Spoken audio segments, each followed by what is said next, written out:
Assalamualaikum warahmatullahi wabarakatuh. Salam sejahtera untuk kita semua. Om Swastiastu, Namo Buddhaya, salam kebajikan. Selamat datang di acara Beskapan di PWPPNI Jawa Tengah. Tujuan dari acara ini adalah untuk mensosialisasikan ke seluruh DPD, DPK, dan seluruh warga negara keperawatan di wilayah Jawa Tengah. Telah hadir narasumber di tengah-tengah kita, teman sejawat senior kita, Nurse Mufid, sarjana keperawatan, sarjana hukum, magister hukum, yang akan membahas tentang norma hukum, aspek ideologi, aspek sosiologi, dan juga aspek fisiologi isu tentang rancangan Omnibus Undang-Undang Kesehatan. Kenapa ini kita bahas? Karena ada yang menganggap bahwa Undang-Undang Keperawatan ini beririsan dengan undang-undang yang lain. Kita sapa dulu narasumber kita. Pagi. Semangat pagi. Apa kabar? Luar biasa. PPNI. Maju bersama, sukses bersama, kerja nyata. Oke, bagaimana kabar hari ini teman sejawat Bang Mufid? Alhamdulillah sehat selalu Bang Sigi. Mudah-mudahan berkah ya untuk sore hari ini di acara Beskapan DPPPNI Jawa Tengah. Akhir-akhir ini banyak yang chat, juga banyak yang bertanya-tanya nih, apakah yang dimaksud dengan Omnibus Law ini? Ya, jadi gini Bang Sigi, jadi peraturan perundang-undangan ya terkait dengan Omnibus Law ini. Kalau kita dari Omnibus itu kan besar ya, isinya masih banyak. Ya. Jadi Omnibus Law ini adalah sebuah konsep ataupun metodologi yang mana menggabungkan dari beberapa peraturan perundang-undangan ya, yang sudah ada menjadi satu bentuk undang-undang yang baru. Ini tentunya ada beberapa maksud dan tujuannya. Salah satu yang pertama adalah mensinkronisasi ya peraturan yang dianggap tumpang tindih ya di undang-undang yang sebelumnya. Kemudian tentunya untuk menyederhanakan peraturan. Kemudian berikutnya lagi adalah menghilangkan ego sektoral dari masing-masing undang-undang tersebut. Jadi konsep atau metode Omnibus Law ini juga bukan hal yang baru ya. Di Indonesia juga dulu di era Orde Baru itu juga sudah melakukan pencabutan undang-undang yang saat itu diciptakan atau dibuat pada zaman kolonial ya. Kita 300 undang-undang lebih kemudian disederhanakan menjadi ya sekitar 150-an undang-undang. Jadi sebenarnya metode ini juga sudah pernah ada di Indonesia. Demikian Bang Sigi. Oke, baik. Terima kasih pencerahannya. Lalu, Bang, ada yang tanya lagi. Siapa sih sebenarnya yang berhak mengusulkan rancangan undang-undang atau RUU? Ya. Jadi undang-undang atau rancangan undang-undang ini sesuai dengan Undang-Undang Nomor 12 Tahun 2011 tentang pembentukan peraturan perundang-undangan yang berwenang ataupun yang memiliki kewenangan. Itu adalah yang pertama adalah pemerintah dalam hal ini melalui Presiden, kemudian DPR dan DPD. Jadi di dalam undang-undang ini pembentukan peraturan perundang-undangan adalah peraturan perundang-undangan yang mencakup nanti dari mulai tahapan perencanaan, kemudian penyusunan, pembahasan, pengesahan atau penetapan sampai nanti pada pengundangannya. Jadi ada di Presiden atau pemerintah, DPR dan DPD. Itu Bang Sigi. Oke, baik. Ada juga nih pertanyaannya. Sebenarnya siapa sih yang berhak mengusulkan rancangan kan sudah. Nah ini. Kemudian kenapa sih kita mempertahankan undang-undang? Itu kira-kira apa saja sih yang diatur dalam Undang-Undang Nomor 38 Tahun 2014 tersebut? Ya, jadi isu saat ini adalah rancangan Undang-Undang Kesehatan Omnibus Law ya, yang di dalamnya nanti itu akan menyatukan yang kurang lebih ada sekitar 19 sampai 12 undang-undang di dalamnya.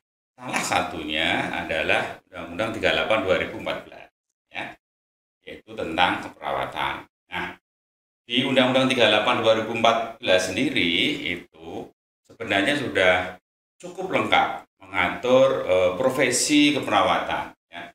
Sudah cukup lengkap, implementasinya juga sudah berjalan dengan baik. Di lapangan juga tidak ada masalah ya yang menyangkut baik itu untuk perawat maupun juga untuk masyarakat pengguna. Cuman kalau dibicarakan tentang apakah sudah sempurna atau belum, tentunya belum ya. Jadi di Undang-Undang 38 2014 ini itu juga sudah mengatur terkait dengan jenis perawat ya. Jenis perawat itu ada perawat nurse, ada perawat profesi ya, profesi itu nurse, ada nurse spesialis, dan juga nanti ada perawat vokasi. Kemudian tentang pendidikan perawat pun juga sudah diatur ya. Pendidikan vokasi, pendidikan akademik, pendidikan profesi semua sudah diatur. Terkait dengan praktik ya, di praktik keperawatan juga sudah diatur, ada registrasi terkait dengan izin praktik, kemudian re-registrasi ini juga sudah diatur. Jadi STR, re-STR itu 5 tahun, dan praktek perawat yang praktik itu juga harus wajib memiliki surat izin praktek. Nah, untuk praktek perawatan sendiri ini juga diatur terkait dengan tempatnya. Ya. Jadi praktek mandiri ya, jadi praktek mandiri di tempat perawat sendiri ya, di Pasyankes perawat sendiri, atau juga praktek di Pasyankes yang baik milik pemerintah maupun swasta. Undang-undang ini juga sudah mengatur terkait dengan hak dan kewajiban pasti ya, di mana salah satu di dalamnya juga mengatur perlindungan hukum ya. Jadi perawat yang praktek itu juga harus dilindungi secara hukum ya. Kemudian punya kewajiban juga, perawat yang praktek juga punya kewajiban untuk memenuhi fasilitas ya terkait dengan Pasyankesnya. Undang-Undang 38 juga sudah mengatur ini Bang Sigi, organisasi profesi perawat. Nah, ini juga sudah diatur di dalamnya. Di mana organisasi perawat ini merupakan wadah yang menghimpun perawat secara nasional dan tentunya memiliki atau berbadan hukum.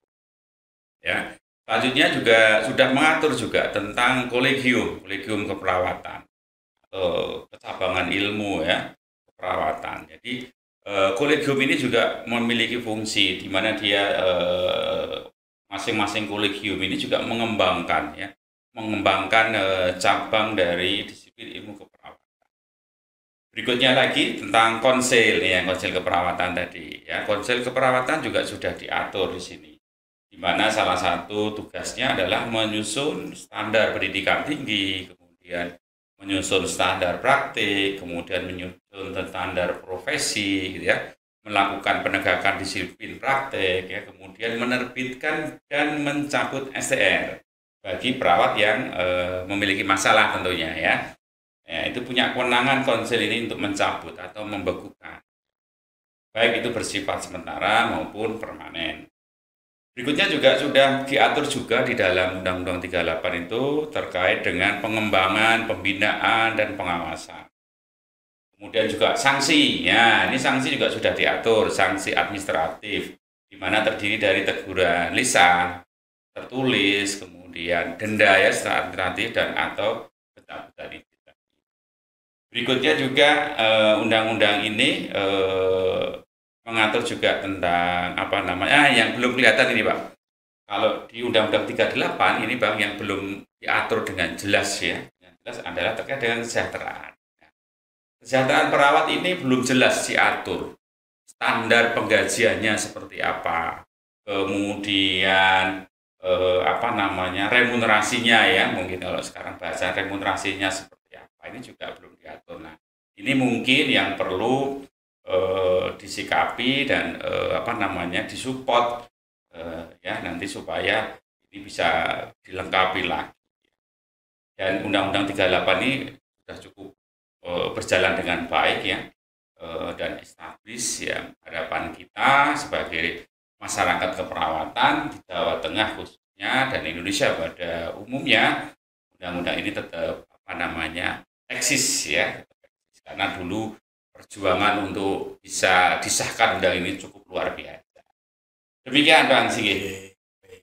Ternyata undang-undang kita itu sangat lengkap teman sejawat. Tetapi dengan adanya omnibus ini, lah kira-kira dampaknya apa bila omnibus ini benar-benar disahkan, Bang? Ya, jadi Bang Singgih, tadi kalau kita melihat di awal ya, di definisi tadi ya, di mana adalah metode ini adalah menggabungkan dari beberapa undang-undang menjadi bentuk undang-undang baru. Nah, kalau seperti itu berarti sangat memungkinkan undang-undang yang tadi digabung itu pasti akan dinyatakan tidak berlaku dan dicabut. Nah, itu resiko ya. Resiko di dalamnya juga tidak hanya Undang-Undang 38 ini yang resiko untuk dibekukan ya.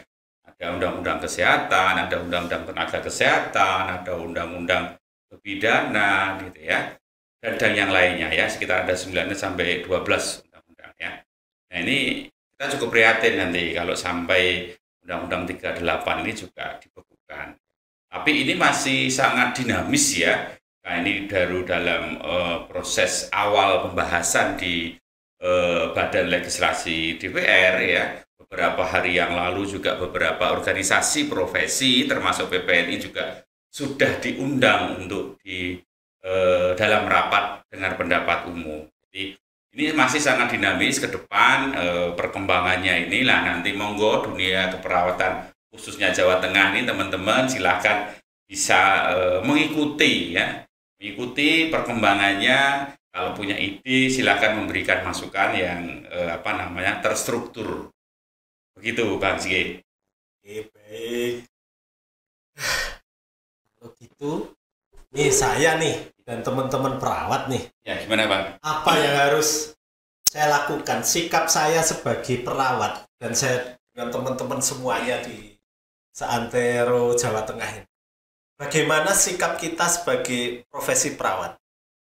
Ya, jadi kita sebagai perawat ya khususnya di Jawa Tengah sebagai profesi perawat tentunya dengan isu ataupun RUU Kesehatan Omnibus Law ini saya berharap ya khususnya untuk masyarakat Jawa Tengah, masyarakat perawat maksud saya untuk tetap tenang ya, tenang, jangan rusak-rusuh menyikapi ataupun berkomentar, berkomitmen, berstatement terhadap RUU Kesehatan ini ya, apalagi melalui media ya, hati-hati, saya harap untuk tenang ya, kemudian selalu berkoordinasi dengan organisasi profesi sesuai dengan tingkatannya ya, bisa melalui DPK, DPD dan ya.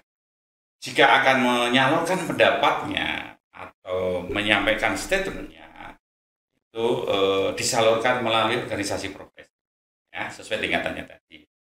Nah, kemudian tadi sudah kami sampaikan bahwa isu ini sangat sensitif dan masih dinamis, tentu harus selalu berhati-hati ya.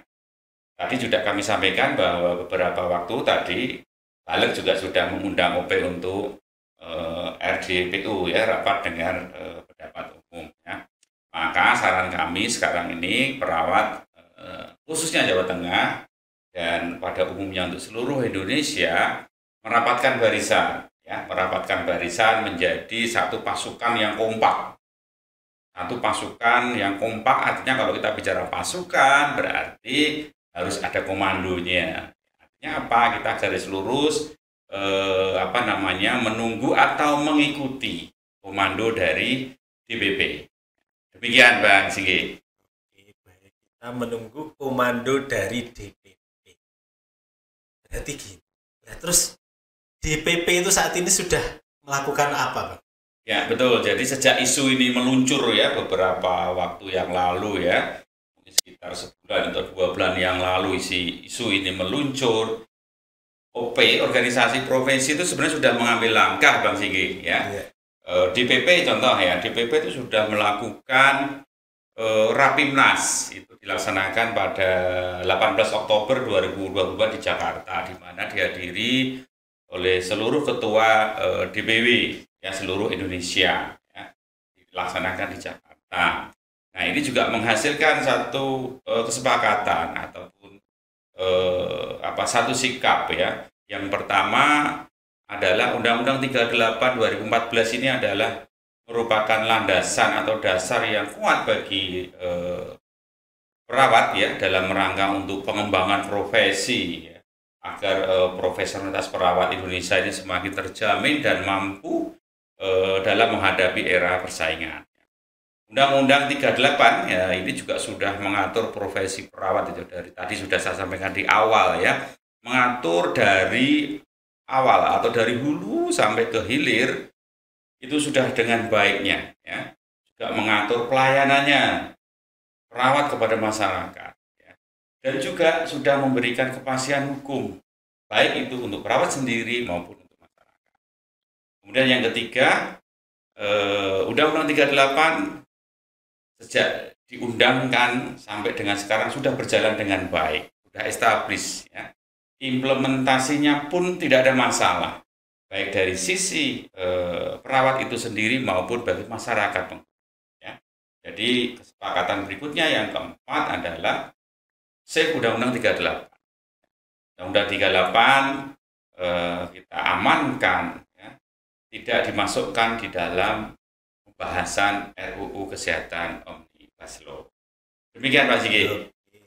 Tadi disampaikan ya dari hulu ke hilir. Kalau dari organisasi profesi yang di DPP kan sudah jelas tadi ya, disampaikan. Betul. Nah kemudian organisasi profesi yang di bawahnya Pak, misalnya di Jawa Tengah, supaya teman-teman sejawat di Jawa Tengah itu tahu apa sih yang sudah dilakukan oleh organisasi profesi di Jawa Tengah ini. Ya, jadi tadi dari hulu ke hilir artinya DPP sudah melakukan Rapimnas. Tentunya DPW seluruh Indonesia juga akan mengambil langkah-langkah. Kalau kita fokus di Jawa Tengah ya, di kita itu Jawa Tengah juga sudah melakukan Rapimil ya, yang dilaksanakan pada hari Minggu yang lalu ya, di Rapimil Jawa Tengah. Ini juga menghasilkan kesepakatan ya yang dihadiri oleh Ketua DPD seluruh Jawa Tengah. Ya. Kesepakatannya apa? Yang sudah kita lakukan adalah mendukung Rapimnas ya, yaitu terkait dengan save Undang-Undang 38 tidak masuk di dalam pembahasan RUU Kesehatan Omnibus Law. Kemudian tentunya menolak ya Undang-Undang 38 ini untuk dicabut. Organisasi profesi dilibatkan ya, diberikan ruang ya, secara aktif, secara penuh di dalam pembahasan RUU Kesehatan Omnibus Law. Salah satunya juga kemarin sudah dilakukan oleh Balek, yaitu dengan RDPU, yang mana dia mengundang organisasi profesi. Berikutnya adalah kesepakatannya membentuk satuan tugas penyelamatan Undang-Undang 38 2014 di tingkat DPW dan DPD ya, yang melibatkan tentunya DPK yang ada di wilayah DPD masing-masing. Untuk apa? Yaitu salah satunya untuk melakukan kajian, melakukan diskusi ilmiah ya terkait dengan Undang-Undang Kesehatan, RUU Kesehatan, dan juga melakukan sosialisasi ke anggota ya, di seluruh DPD atau DPK atau seluruh perawat di Jawa Tengah. Kita juga melakukan sosialisasi ini Pak Singgi. Jadi untuk besok pagi ini saya juga akan menyampaikan satu materi terkait dengan Omnibus Law ini di Rakerda PPNI DPD Kota Semarang. Ini juga sudah dihubungi tadi sama Ketua DPD Kota Semarang untuk besok bisa atau diberikan waktu untuk mengisi. Ya, ini bagian dari bentuk sosialisasi sesuai tingkatannya. Ya. Kemudian melakukan aksi, ya ini melakukan aksi itu save Undang-Undang 38 melalui berbagai media, ya melalui berbagai media, bisa media cetak, media massa, media elektronik, gitu ya. Tentunya yang dilakukan ini harus tadi lurus ataupun sesuai dengan rekomendasi yang sudah diberikan. Berikutnya lagi adalah melakukan advokasi ya. Jadi DPD, DPW melakukan advokasi kepada anggota badan legislatif di wilayahnya bila ada, atau ke anggota DPR, DPRD di wilayahnya jika ada. Nah, itu juga harus, dan ketua parpol. Nah, ini juga penting ya. Ketua parpol ini kan punya akses yang langsung. Nah, ini kalau di wilayahnya ada ketua parpol, DPD dan DPW bisa melakukan advokasi sehingga komunikasi ini bisa berjalan dengan baik dan bisa terfasilitasi. Demikian Bang Sigi. Oke, baik, terima kasih teman sejawat senior Nas Mufid. Demikian teman sejawat semua, acara kita di Beskapan hari ini, yaitu tentang Omnibus Law, bahwa ya, undang-undang keperawatan ini ternyata lebih spesifik ya, dan lebih lengkap mengatur keperawatan. Kalau tadi disebutkan semuanya ya, sudah diatur di situ. Dan undang-undang keperawatan ini lebih menjamin tentang pendidikannya, mutunya, kemudian profesionalitas perawatnya kayak apa juga sudah dibahas tadi. Ya, betul Pak Sigi.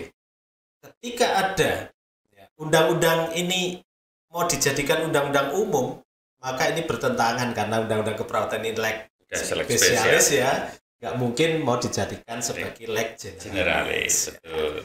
Sehingga ketika ada RUU Omnibus Law ini, maka kita patut menduga bahwa itu akan merugikan organisasi keperawatan. Untuk itu, sesuai saran petunjuk tadi dari narasumber bahwa semua warga perawat, baik di DPK, DPD, DPW, harus tegak lurus ya mendukung keputusan Rapimnas DPP. Salam PPNI, maju bersama, sukses bersama, kerja nyata.